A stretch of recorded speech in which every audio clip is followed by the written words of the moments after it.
How's it going, everybody? My name's Alex. And I'm Kaylee. And we are Pinter Whitnick. And tonight we are making a cold brew martini. So for this drink, you're gonna need your shaker and you're gonna start off with some ice. So we're gonna put a couple of these in here.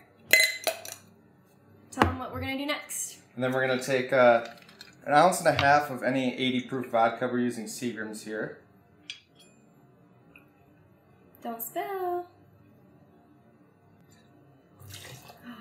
Ooh.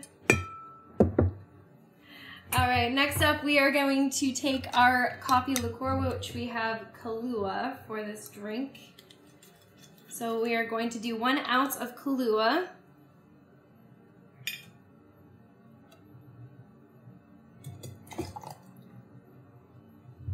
Alright, and then we made our own cold brew concentrate. So you basically just take coarsely ground coffee and you let it steep at room temperature for quite a while. I think it was probably 10 hours or so, and then put it in the fridge for the rest of the time. I think it took about 18 hours total, but you could also buy it in the store. So you're going to take 1 ounce of the cold brew coffee concentrate.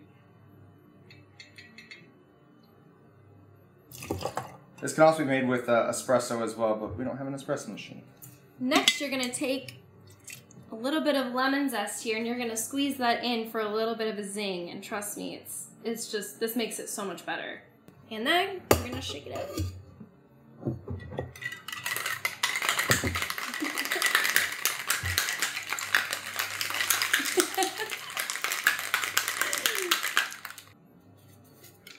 All right, you're going to take your Hawthorne strainer.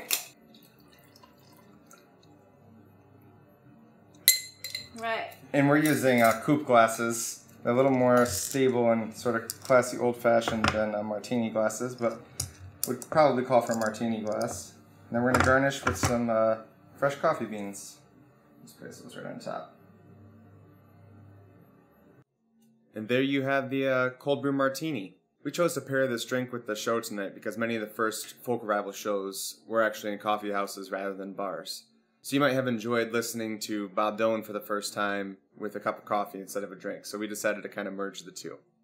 Thanks so much for watching. Enjoy the show, and cheers.